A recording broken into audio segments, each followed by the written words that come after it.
கோரிக்கை வந்து பாத்தீங்கன்னா எங்க ஏரியாவில் வந்து காற்றாலைகள் ஆல்ரெடி வந்து காற்றாலையம் வந்து 8 காற்றாலை இருக்கு சார். அது வந்து இப்ப கடந்த ஒரு 6 வருடமா வந்து எந்த ஒரு நிதியும் வந்து பங்களிப்பு நிதியோ சரி தொழில் வரியோ சரி எந்த ஒரு தொகையும் வந்து பஞ்சாயத்து நிர்வாகத்துக்கு கட்டல. அதற்கான வந்து அங்கீகாரத்தை ரத்து பண்ணி எங்களுக்கு வந்து வெண்டிமுக எல்லாத்தையும் காலி பண்ணி கொடுங்க, இல்லைன்னா தொழில் வரி வாங்குங்க. நிதி யார் கட்டணுங்க? தொழில் பண்ற தொழில் வரி வந்து காற்றாலை நிறுவனங்கள் பஞ்சாயத்துக்கு வந்து நிதி கட்டணும் சார். எந்த காட்டுறது? வெஜமாவூர் கிழக்கு வெஜமாவூர் மேற்கு 2 பக்கமே கட்டறது இல்லை சார். ஆனா வேற வில்லேஜ்ல கட்டுறாங்க. அரவக்குறிச்சி பிடிஓ சொல்லுங்க. அப்படிதான் நிதி வசூல் பண்ணுறீங்களா? போறாங்க சார்.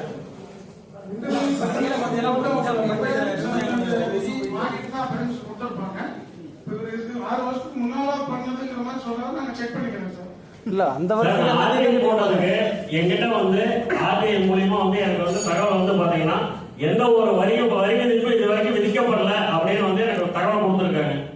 அதை வந்து அட்டாச் பண்ணியும் ஒரு வந்து இதுக்கு மேல வந்து வரி வாங்குங்க கடந்த 2 மாசத்துக்கு முன்னாடியே வந்து மனு கொடுத்துருக்கேன். அதுக்கு எந்த தகவலும் எங்களுக்கு கொடுக்கல. வரி விதிப்பு அப்படிங்கிற பதில் கொடுத்து உண்மையா இருந்தா அந்த வரியை வசூல் பண்றதுக்கு என்ன நடவடிக்கை எடுத்துருக்கீங்க? நெக்ஸ்ட் ஜிபி வரும்போது ஃபைனல் ஆன்சர் வச்சுக்கோங்க. உட்காருங்க சார் இன்னொரு கொஸ்டின் சார், சின்ன கொஸ்டின், போதும் உட்காருங்க. ஒரே ஒரு கொஸ்டின் மட்டும். அடுத்த பையனா